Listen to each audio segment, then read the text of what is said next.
আজ 12ই নভেম্বর বুধবার। দেখে নিন আজকের বাছাই করা 15টি গুরুত্বপূর্ণ খবর। শুরুতেই হেডলাইন্স। ষড়যন্ত্রের শিকার খুঁজে বের করা হবে, কাউকে ছাড়ব না। ভুটান সফরে মোদির মুখে দিল্লি বিস্ফোরণের কথা।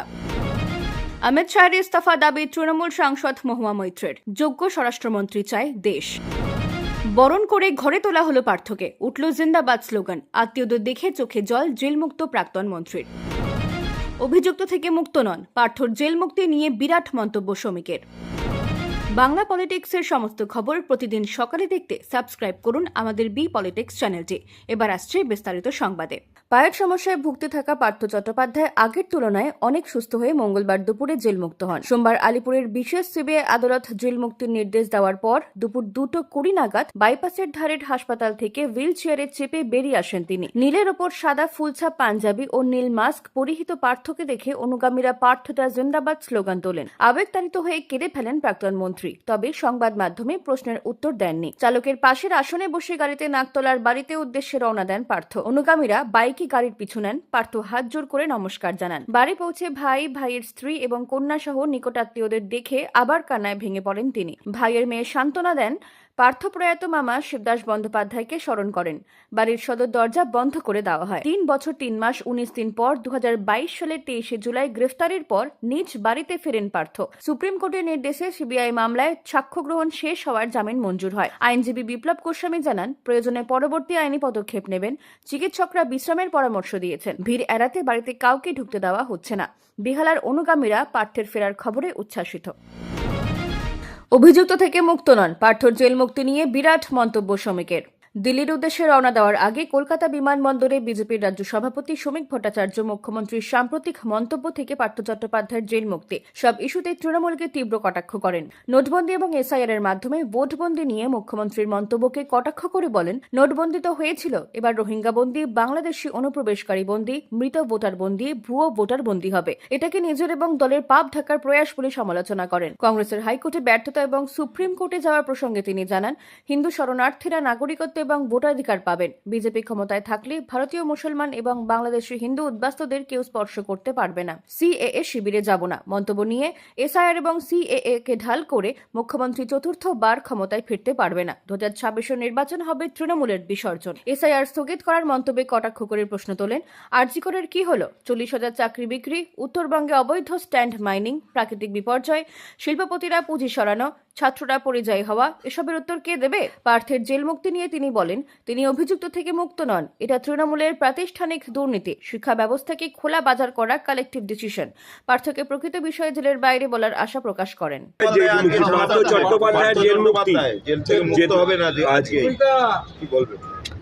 দেখুন, পার্থ চট্টোপাধ্যায় জেল মুক্তি হবেন এর অর্থ এই নয় অভিযোগ থেকে তিনি মুক্ত হয়ে যাবেন। বেল পাওয়ার অধিকার প্রত্যেক অভিযুক্তের আছে, সেই হিসেবে আইন তাকে বেল দিয়েছেন। কিন্তু মাছখায় যে সব পাখিটা মাছরাঙাটাই কলঙ্কিনী, এটা তো হতে পারে না। আমরা আশা করব যে পার্থ চট্টোপাধ্যায় প্রকৃত অবস্থান জেলের বাইরে এসে বলবেন। দীর্ঘদিনের রাজনৈতিক কর্মী, ছাত্র রাজনীতিকে উঠে এসেছেন। এ পাপ পার্থ চট্টোপাধ্যায়ের একার নয়, এটা তৃণমূল কংগ্রেসের একটা সংগঠিত অপরাধ, প্রাতিষ্ঠানিক লুট, দুর্নীতি। পুরো শিক্ষা ব্যবস্থাকে খোলা বাজার বানিয়ে দিয়েছেন। সেটা একা পার্থ চট্টোপাধ্যায়ের পক্ষে সম্ভব ছিল না। ষড়যন্ত্রের শিকড় খুঁজে বের করা হবে, কাউকে ছাড়ব না। ভুটান সফরে মোদির মুখে দিল্লি বিস্ফোরণের কথা। দুদিনের ভুটান সফরে গিয়ে দিল্লির ভয়াবহ বিস্ফোরণ নিয়ে মুখ খুললেন প্রধানমন্ত্রী নরেন্দ্র মোদী। বললেন, কাল সন্ধেবেলা যে বিস্ফোরণ হয়েছে তার ষড়যন্ত্রের শিকড় খুঁজে বের করা হবে। এর নেপথ্যে চক্রান্তকারী যারা রয়েছে তাদের কাউকে ছেড়ে দেওয়া হবে না। দিল্লির লালকেল্লার সামনে ভয়াবহ বিস্ফোরণের তদন্তে উঠে এসেছে পাকিস্তান মদতপুষ্ট জঙ্গি সংগঠন জেইশ-ই-মোহাম্মদের নাম। 13 জনের মৃত্যু ও অন্তত 20 জনের আহত হওয়ার ঘটনায় মূল অভিযুক্ত হিসেবে উঠে এসেছে কাশ্মীরের চিকিৎসক উমার উন নবী, যিনি জৈশ সংঘের হরিয়ানার ফরিদাবাদ মডিউলের সদস্য বলে জানিয়েছে দিল্লি পুলিশ। এদিন ভুটানের এক জনসভা থেকে মোদী বলেন, ক্ষতিগ্রস্ত পরিবারের পাশে রয়েছে সরকার। আমাদের এজেন্সি ঘটনার গভীরে গিয়ে তদন্ত করবে। দিল্লির ঘটনায় আমরা সবাই ব্যথিত। পীড়িতদের কথা আমি বুঝতে পারছি। স্পষ্ট করে বলে দিচ্ছি, সমস্ত দোষীদের কাঠগড়ায় এনে দাঁড় করানো হবে। সূত্রের খবর, রবিবার তার সহযোগী দুই চিকিৎসক মুজাম্মেল শাকিল ও আদিল আহমেদ রাঠারকে গ্রেফতারের খবর জানার পরই ভয় পেয়ে উমার বিস্ফোরণ ঘটায়। বিস্ফোরণের আগে ওই মডিউলের আস্তানায় প্রায় 2900 কেজি অ্যামোনিয়াম নাইট্রেট ও বিস্ফোরক দ্রব্য উদ্ধার করে এনআইএ ও রাজ্য পুলিশ। সোমবার সন্ধ্যায় লালকেল্লার পাশে নেতাজি সুভাষ মার্গে বিস্ফোরণ হয় একটি সাদা গাড়ি। তাতে উমারই ছিলেন চালকের আসনে। প্রাথমিক তদন্তে পুলিশের অনুমান, গাড়িটিতে ব্যবহৃত হয়েছিল অ্যামোনিয়াম নাইট্রেট ফুয়েল অয়েল বা ANFO, যা শিল্পক্ষেত্রে ব্যবহৃত এক ধরনের উচ্চ ক্ষমতা সম্পন্ন বিস্ফোরক। এই রাসায়নিকের তীব্র প্রতিক্রিয়ায় সৃষ্টি হয় ভয়াবহ আগুন ও ধোঁয়ার স্তম্ভ। বিস্ফোরণের সময় গাড়িটি সিগন্যালের কাছে থেমেছিল বলে দেখা গেছে সিসিটিভি ফুটেজে। মুহূর্তেই আগুন ছড়িয়ে পড়ে আশেপাশের 22টি গাড়িতে। দিল্লি পুলিশের সোশ্যাল সেল সূত্রে জানা গেছে, গাড়িটি প্রথমে সলমান নামে এক ব্যক্তির নামে নথিভুক্ত ছিল। পরে একাধিক হাত বদলের পর তা উমরের কাছে এসে পৌঁছায়। উমরই ছিলেন গাড়ির শেষ ব্যবহারকারী ও চালক। বিস্ফোরণের পর তার দেহাংশ শনাক্ত করতে ডিএনএ পরীক্ষার উদ্যোগ নিয়েছে পুলিশ। কে এই উমর? 1989 সালের 24শে ফেব্রুয়ারি পুলওয়ামায় জন্ম উমরের। আল ফালাহ মেডিকেল কলেজের চিকিৎসক হিসেবে কর্মরত ছিলেন। হোয়াইট কলার সন্ত্রাস মডিউলের অন্যতম সদস্য তিনি। এই ঘটনায় UAPA আইন, ভারতীয় দণ্ডবিধির খুন ও হত্যা চেষ্টার ধারায় মামলা দায়ের করা হয়েছে। তদন্তে যুক্ত রয়েছে কেন্দ্রীয় স্বরাষ্ট্র মন্ত্রকের তত্ত্বাবধানে এনআইএ ও জম্মু কাশ্মীর পুলিশ। অমিত শাহের ইস্তফা দাবি তৃণমূল সাংসদ মহুয়া মৈত্রের। যোগ্য স্বরাষ্ট্রমন্ত্রী চায় দেশ। দিল্লির লালকেল্লার সামনে বিস্ফোরণের পরদিন সকালেই ভুটান সফরে রওনা হন প্রধানমন্ত্রী নরেন্দ্র মোদী। সেখানে ভারতের সহযোগিতায় বিশাল জলবিদ্যুৎ উৎপাদন কেন্দ্রের সূচনা করবেন তিনি। যাওয়ার আগে বিহারের ভোটে বিজেপিকে সমর্থনের ডাক দিয়ে গিয়েছেন এবং ভারত ভুটান দ্বিপাক্ষিক সম্পর্ক মজবুত হওয়ার আশা প্রকাশ করেছেন। আপাতকালীন পরিস্থিতিতে মোদীর এভাবে দেশ ত্যাগের বিষয়ে সোশ্যাল মিডিয়ায় ব্যাপক সমালোচনা শুরু হয়েছে। অনেকে 26/11 মুম্বাই জঙ্গি হামলার পর তৎকালীন প্রধানমন্ত্রী মনমোহন সিং এর সাংবাদিক সম্মেলনের কথা স্মরণ করিয়ে দিয়েছেন। কিন্তু রাজধানীর বুকে এত বড় কাণ্ড ঘটেও মোদী বা স্বরাষ্ট্রমন্ত্রী অমিত শাহ কোনো সাংবাদিক সম্মেলন করেননি। লালকেল্লা বিস্ফোরণে অমিত শাহের পদত্যাগ দাবি করেছে তৃণমূল কংগ্রেস। মহুয়া মৈত্র এক্স বার্তায় লিখেছেন, দেশের প্রয়োজন যোগ্য স্বরাষ্ট্রমন্ত্রী, সর্বক্ষণের ঘৃণা প্রচারের মন্ত্রী নয়। শাহের কর্তব্য সীমান্ত ও শহরগুলিকে নিরাপত্তা দেওয়া, কিন্তু তিনি বারবার ব্যর্থ হচ্ছেন। শ্রীরামপুরের সাংসদ কল্যাণ বন্দ্যোপাধ্যায় আক্রমণ জানিয়েছেন, দেশের নিরাপত্তা রক্ষায় শাহের ইস্তফা দেওয়া উচিত। তার অক্ষমতায় বিশ্বাস আস্থা চলে গেছে। ভারত চায় যোগ্য স্বরাষ্ট্রমন্ত্রী, যিনি নাগরিক এবং সংহতিকে সুরক্ষা দিতে পারবেন। তৃণমূল কেন্দ্রের বিরুদ্ধে সরব হয়েছে, কিন্তু প্রধান বিরোধী দল কংগ্রেস বা রাহুল গান্ধী এখনও ঘটনাস্থলে দাঁড়িয়ে প্রতিক্রিয়া দেননি। সোশ্যাল মিডিয়ায় চর্চা চলছে, কেন বিরোধীরা সরকারের ব্যর্থতায় মুখ খোলেনি। 26/11 পর নরেন্দ্র মোদী তাজ হোটেলের সামনে দাঁড়িয়ে মনমোহন সিং এর বিরুদ্ধে তোপ ধরেছিলেন এবং পাকিস্তানের ঘাড়ে দায় চাপিয়ে রাজনৈতিক ফায়দা কুড়িয়েছিলেন। তিনি বলেছিলেন, মনমোহনের বক্তব্য হতাশাজনক। পাকিস্তান ভারতীয় ট্রলার ধরে জঙ্গি ঢোকানোর কাজে ব্যবহার করেছে। বিধায়ক অগ্নিমিত্রা পালকে মিষ্টি খাইয়ে গ্রামবাসীদের তীব্র কটাক্ষ। 5 বছরে কি করেছেন দিদি? 2026 বিধানসভা নির্বাচনের আগে জনসংযোগে জোর দিতে পাড়ায় পাড়ায় দিদিভাই কর্মসূচিতে আসানসোল দক্ষিণ কেন্দ্রের বিজেপি বিধায়ক অগ্নিমিত্রা পাল আসানসোল পুর নিগমের 87 নম্বর ওয়ার্ডে ডামরা গ্রামে তীব্র প্রশ্নের মুখে পড়েন।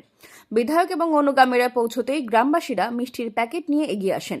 মিষ্টি খাওয়ানোর পর প্রশ্ন ছড়েন, গত 5 বছরে আমাদের জন্য কি করেছেন দিদি? আমাদের সৌভাগ্য যে আপনাকে গ্রামে দেখতে পাচ্ছি, তাই মিষ্টিমুখ করুন।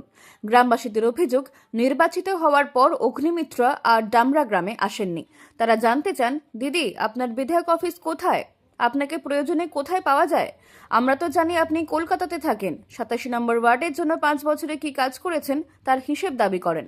অগ্নিমিত্রা বিধায়ক দপ্তর আসানসোলের ইভলেন লজে থাকার কথা জানান এবং বিধায়ক কোটা থেকে করা কাজের পরিসংখ্যান তুলে ধরেন।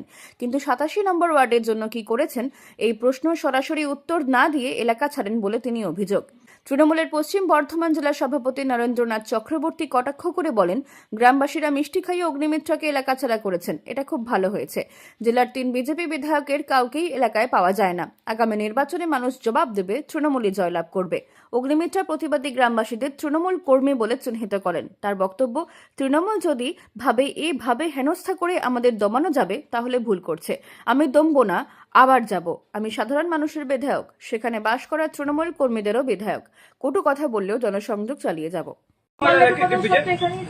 সেটাই বলছি যে আমরা হঠাৎ করে আপনার জানি না যে